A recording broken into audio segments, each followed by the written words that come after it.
जय हिंद दोस्तों, स्वागत है एक बार फिर से आज की बड़ी और ताजा खबरों में। पहली बड़ी खबर, मणिपुर के हालात पर गृह मंत्री शाह ने बुलाई सर्वदलीय बैठक, 24 जून को किया जाएगा मंथन। दरअसल दोस्तों आपको बता दें कि केंद्रीय गृह मंत्री अमित शाह ने हिंसा प्रभावित मणिपुर के हालात पर चर्चा के लिए 24 जून को सर्वदलीय बैठक बुलाई है। गृह मंत्रालय के प्रवक्ता ने बुधवार को ट्वीट कर यह जानकारी दी है। यह बैठक दिल्ली में शनिवार को दोपहर बाद 3 बजे होगी। असम के मुख्यमंत्री हिमंत विश्व शर्मा ने बुधवार शाम गृह मंत्री शाह से मुलाकात की। इसके बाद सर्वदलीय बैठक बुलाने की घोषणा की गई। अगली बड़ी खबर, संजय सिंह का बड़ा ऐलान, 2024 में यदि बीजेपी जीत गई तो संविधान ही बदल दिया जाएगा। जी हां दोस्तों, आपको बता दें कि बिहार के पटना में 23 जून को विपक्षी दलों की बैठक होने जा रही है।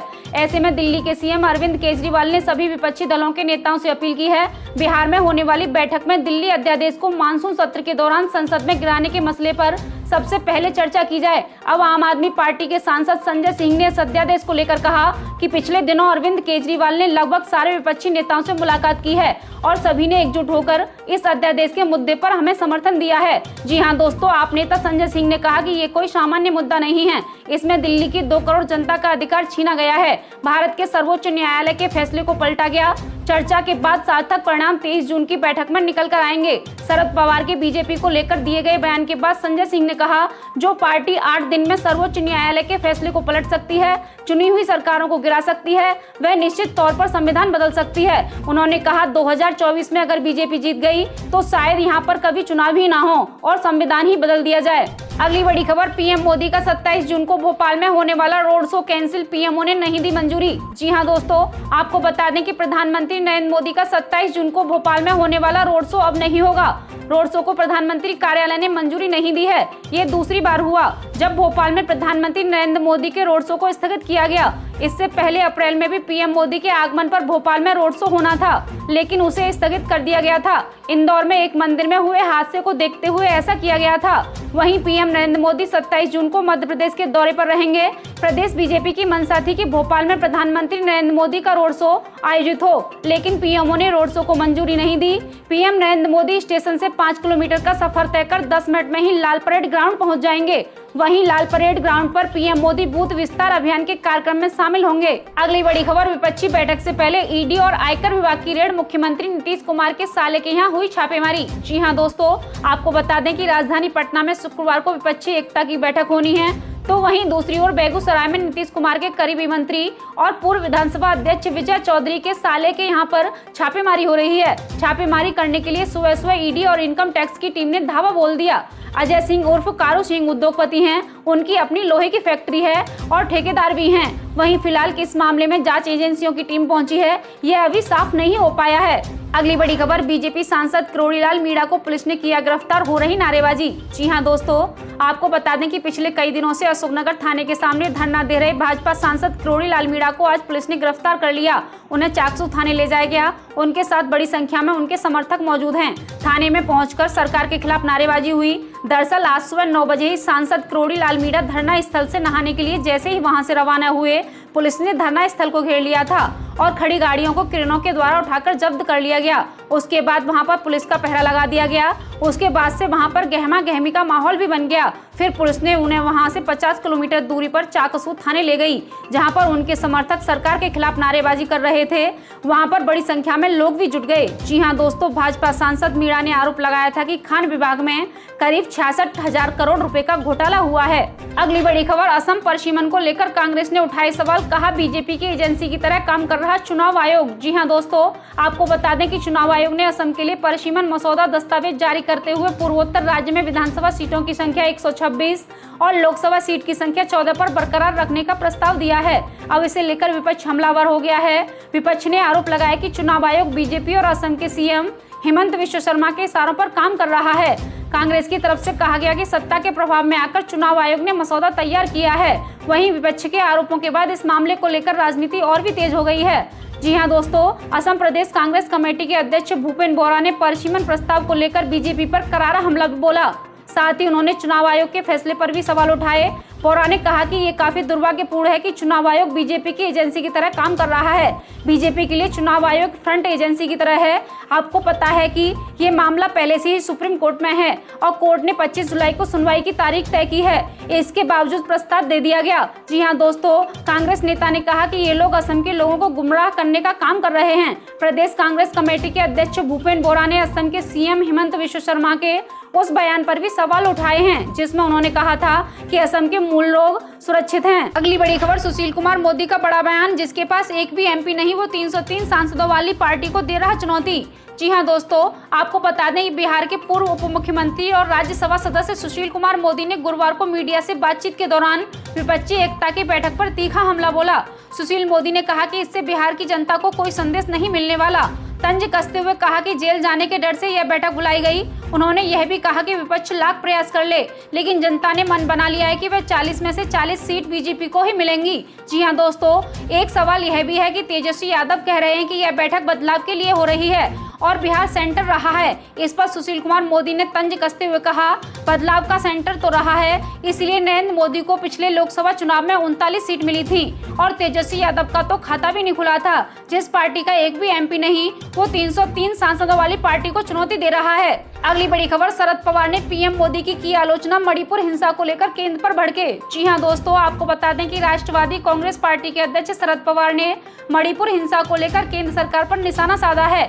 उन्होंने मणिपुर हिंसा को रोकने के लिए सत्ता और संसाधनों का उपयोग नहीं करने के लिए मोदी सरकार की आलोचना भी की है। वहीं आपको बता दें कि मणिपुर में जाति हिंसा में अब तक 100 से ज्यादा लोग मारे जा चुके हैं। इसको लेकर एनसीपी के 24वें स्थापना दिवस के मौके पर आयोजित एक समारोह में पूर्व रक्षा मंत्री शरद पवार ने कहा कि बीजेपी शासित मणिपुर एक बॉर्डर वाला राज्य है और पड़ोसी देश अंतर्राष्ट्रीय सीमा का दुरुपयोग कर सकते हैं। जी हां दोस्तों, इस दौरान उन्होंने यह भी कहा, राज्य में पिछले 45 दिनों से हिंसा जारी है, लेकिन सत्ता में बैठे लोगों के पास मौजूदा स्थिति पर विचार करने तक का समय नहीं है और इसका क्या परिणाम हो सकता है। पूर्व राज्यसभा सांसद ने आगे कहा कि संयुक्त राज्य अमेरिका के राजकीय दौरे पर गए प्रधानमंत्री नरेंद्र मोदी को आंतरिक स्थिति से निपटने पर ध्यान देना चाहिए। अगली बड़ी खबर, 23 जून को पटना में होने वाली विपक्षी बैठक में हिस्सा नहीं लेगी टीडीपी। जी हां दोस्तों, आपको बता दें कि बिहार में होने वाली शुक्रवार को विपक्षी एकता की मीटिंग में चंद्रबाबू नायडू की तेलुगु देशम पार्टी हिस्सा नहीं लेगी। सूत्रों से मिली जानकारी के मुताबिक टीडीपी को अब तक इस बैठक में शामिल होने का न्योता नहीं मिला है और अगर उसको न्योता मिलता भी है तो वह इस बैठक में शामिल होने के मूड में नहीं है। जी हां दोस्तों, वहीं तेलंगाना की चंद्रशेखर राव की पार्टी बीआरएस एकजुट विपक्ष के विचार को खारिज कर चुकी है। ऐसे में यह देखना दिलचस्प हो गया है कि शुक्रवार को होने वाली संयुक्त विपक्ष की इस बैठक में कौन कौन शामिल होगा और इसमें क्या फैसला होंगे। दिल्ली और पंजाब की सत्ता में बैठी पार्टी आपने गुरुवार को इस बैठक में शामिल होने के लिए अपनी शर्तें रखी हैं। जी हां दोस्तों, दिल्ली के मुख्यमंत्री अरविंद केजरीवाल ने विपक्षी नेताओं को पत्र लिखकर 23 जून को होने वाली गैर बीजेपी दलों की बैठक में राष्ट्रीय राजधानी दिल्ली में प्रशासनिक सेवाओं के नियंत्रण को लेकर केंद्र के अध्यादेश पर चर्चा करने और मामले पर अपना रुख स्पष्ट करने को कहा था। आपको बता दें, दिल्ली के सीएम केजरीवाल ने इस बात पर जोर दिया था कि बैठक में चर्चा होने से पहले बात केंद्र के अध्यादेश से संबंधित विधेयक को राज्यसभा में पारित नहीं होने देने पर केंद्रित होनी चाहिए। अगली बड़ी खबर, राजस्थान में होगी बीजेपी की एक बड़ी रैली, पूर्व मुख्यमंत्री वसुंधरा राजे सहित कई सांसद होंगे शामिल। जी हां दोस्तों, आपको बता दें कि राजस्थान चुनाव नजदीक आ रहे हैं और बड़े नेताओं के दौर शुरू हो गए। वहीं कई नेता ऐसे हैं जो अपनी जमीन तलाश कर रहे हैं। कुछ सरकार को काट फेंकने का दम भरते हुए अपनी तैयारियां कर रहे हैं। राजस्थान में कांग्रेस के विरोध में भाजपा कई मुद्दों पर घेरने की तैयारी कर रही है। वहीं कांग्रेस अपनी योजना के दम पर सत्ता पर काबिज रहना चाहती है। इस बार चुनाव में तगड़ा घमासान होगा। कोटा संभाग में एक बड़ा आयोजन होने जा रहा है जिसमें पूर्व मुख्यमंत्री वसुंधरा राजे सहित 1 दर्जन सांसद और कई विधायक रहने वाले हैं। प्रदेश के कई नेता भी इसमें दिखाई देंगे। कोटा उत्तर प्रदेश के पूर्व विधायक प्रहलाद गुंजल ने बताया, 2 जुलाई को विशाल रैली होगी जो राजस्थान की अब तक की सरकार के विरोध में की गई सबसे बड़ी रैली होगी। इस महारैली के लिए करीब 25 बीघा जमीन पर पांडाल बनाया जा रहा है। वहीं आपको बता दें कि गुंजल ने कहा, राज्य में जिस तरह का माहौल बना रहा है उससे अपराधियों के हौसले बुलंद होते जा रहे हैं। बलात्कार में प्रदेश देश में नंबर 1 पर आ गया है। बलात्कार में नंबर 1 होने पर सरकार का मंत्री राजस्थान के मर्दों का प्रदेश बताकर बलात्कारियों को हौसला अफजाई कर रहा है। अगली बड़ी खबर, कर्नाटक के मुख्यमंत्री सिद्धारमैया ने गृह मंत्री अमित शाह से की मुलाकात। जी हां दोस्तों, आपको बता दें कि कर्नाटक के मुख्यमंत्री सिद्धारमैया ने अमित शाह से मुलाकात की है। इस दौरान उन्होंने कर्नाटक की अन्य भाग्य योजना के लिए चावल की आपूर्ति से संबंधित मसला उठाया।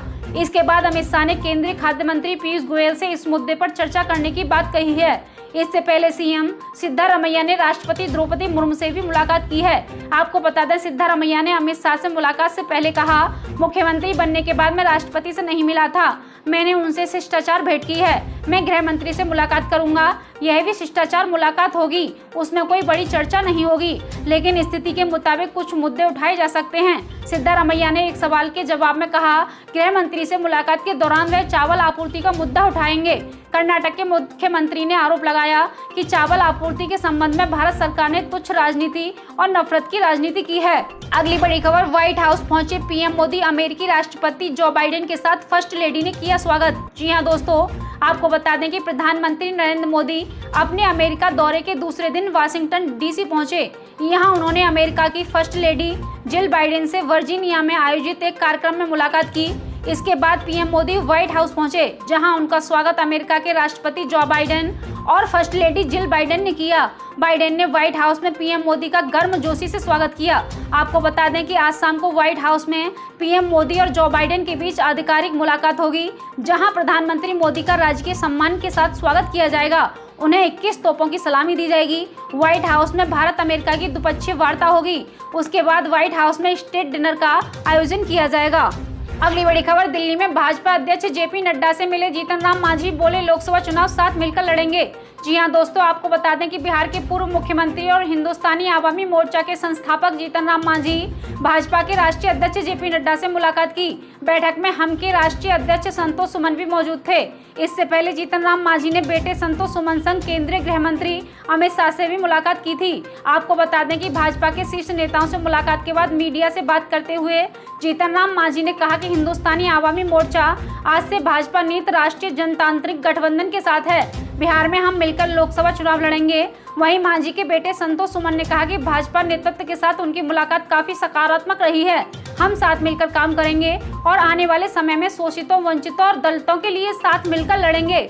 अगली बड़ी खबर, मुंबई कोविड घोटाला मामले में संजय राउत और आदित्य ठाकरे के करीबियों पर ईडी की छापेमारी। जी हां दोस्तों, आपको बता दें कि ईडी के मुताबिक कई जगहों पर छापेमारी की गई। इस छापेमारी में जिन लोगों के ठिकानों पर रेड हुई, उनमें से उद्धव ठाकरे गुट वाली शिवसेना के करीबी लोग शामिल थे। छापेमारी उद्धव ठाकरे के बेटे आदित्य ठाकरे के करीबी सूरज चाहड़ के अलावा कई जगहों पर की गई। इसके अलावा युवा सेना की कोर समिति के सदस्य सूरज चाहड़ के आवास पर भी बीती रात करीब 16.5 घंटे तक छापेमारी चलती रही। छापेमारी से देर रात तक ईडी की टीम उनके घरों से निकली। हालांकि इसमें रेड ईडी की टीम को क्या मिला, इस बारे में आधिकारिक जानकारी सामने अभी बाकी है। अगली बड़ी खबर, दिग्विजय सिंह का बड़ा बयान, बोले निरोगी तरह है मोदी सरकार, मणिपुर जल रहा है, पीएम ग्लोबल दर्शन कर रहा है। जी हां दोस्तों, आपको बता दें कि प्रधानमंत्री नरेंद्र मोदी अमेरिका के राष्ट्रपति जो बाइडेन के न्योते पर अमेरिका की राजकीय यात्रा पर हैं। कांग्रेस पीएम मोदी की इस राजकीय यात्रा को लेकर लगातार निशाना साध रही है। इस बीच कांग्रेस के वरिष्ठ नेता दिग्विजय सिंह ने पीएम मोदी की राजकीय यात्रा को आड़े हाथों ले लिया। उन्होंने ट्विटर के जरिए कहा कि पीएम मोदी अंतर्राष्ट्रीय योग दिवस पर उत्सव ऐसे समय पर मना रहे हैं जब मणिपुर हिंसा की आग में झुलस रहा है और चीन ने 26/11 मुंबई हमले के आरोपी सादिश मीर को ग्लोबल आतंकी घोषित किए जाने की मांग पर अंगड़ा लगा दिया है। वहीं दिग्विजय सिंह ने ट्वीट करते हुए लिखा, जब मणिपुर जल रहा था हमारे पीएम संयुक्त राष्ट्र योग कर रहे थे। जब चीन साजिद मीर को ग्लोबल आतंकी घोषित किए जाने पर अंगड़ा लगा रहा था, पीएम मोदी यूएन में योग कर रहे थे। क्या ये आपको रोम के जलने पर नीरो की बांसुरी बजाने की याद नहीं दिलाता? क्या मोदी शासन भी नीरो के शासन की तरह नहीं है? कांग्रेस मणिपुर हिंसा को लेकर पीएम मोदी की चुप्पी पर लगातार सियासी हमला बोल रही है। ऐसे समय में प्रधानमंत्री की अमेरिका की राजकीय यात्रा में सियासी माहौल को और गर्मा दिया है। बता दें कि मणिपुर में भड़की जाती हिंसा में अब तक 100 लोगों से ज्यादा मौत हो चुकी है। अगली बड़ी खबर, कांग्रेस नेता नाना पटोले का सीएम शिंदे पर वार, महाराष्ट्र में मणिपुर जैसी स्थिति पैदा करने की कोशिश। जी हां दोस्तों, आपको बता दें कि महाराष्ट्र प्रदेश कांग्रेस अध्यक्ष नाना पटोले ने केंद्र और एकनाथ शिंदे नीत राज्य सरकार पर निशाना साधते हुए कहा, राज्य में अशांति उत्पन्न करने तथा राज्य में मणिपुर जैसी स्थिति पैदा करने की कोशिश की जा रही है। कांग्रेस नेता ठाणे जिले के कल्याण में पार्टी कार्यकर्ताओं को संबोधित कर रहे थे। मणिपुर में मई के पहले सप्ताह से ही जातीय हिंसा जारी है। वहीं इसमें अब तक करीब 120 लोगों की जान जा चुकी है। वहीं नाना पटोले ने कहा कि सामाजिक अशांति की विभिन्न घटनाओं के माध्यम से महाराष्ट्र में दंगे भड़काने और मणिपुर जैसी स्थिति पैदा करने का प्रयास किया जा रहा है। प्रदेश कांग्रेस अध्यक्ष ने कहा, प्रदेश में एक के बाद एक सामाजिक अशांति की घटनाएं हो रही हैं। अगर देश में लोकतंत्र और संविधान को बचाना है तो कांग्रेस का कोई विकल्प नहीं है। उन्होंने दावा किया कि सत्तारूढ़ दल की नीतियों से पता चलता है बीजेपी का देश की जनता में कोई लेना देना नहीं है। अगली बड़ी खबर, राहुल गांधी ने केंद्र पर साधा निशाना, मणिपुर हिंसा पर सर्वदलीय बैठक बुलाई गई। जी हां दोस्तों, आपको बता दें कि कांग्रेस नेता राहुल गांधी ने मणिपुर के हालात के मद्देनजर केंद्र की ओर से बुलाई गई सर्वदलीय बैठक पर सवाल खड़ा कर दिया, साथ ही सरकार पर निशाना साधा। जी हां दोस्तों, आपको बता दें कि केंद्रीय गृह मंत्री अमित शाह ने मणिपुर की स्थिति पर विचार विमर्श करने के लिए 24 जून को दोपहर 3 बजे दिल्ली में सर्वदलीय बैठक बुलाई है। इस बारे में गृह मंत्रालय की ओर से बुधवार को बयान जारी किया गया था। राहुल गांधी ने गुरुवार को ट्वीट किया, 50 दिनों से जल रहा है मणिपुर, मगर प्रधानमंत्री मौन रहे। सर्वदलीय बैठक तब बुलाई गई जब प्रधानमंत्री खुद देश में नहीं है। साफ है, प्रधानमंत्री के लिए ये बैठक महत्वपूर्ण नहीं है। ये थी अब तक की बेहद बड़ी खबरें। कृपया वीडियो को लाइक करें, शेयर करें, सब्सक्राइब करें। जल्दी मिलते हैं बड़ी अपडेट के साथ, तब तक के लिए धन्यवाद।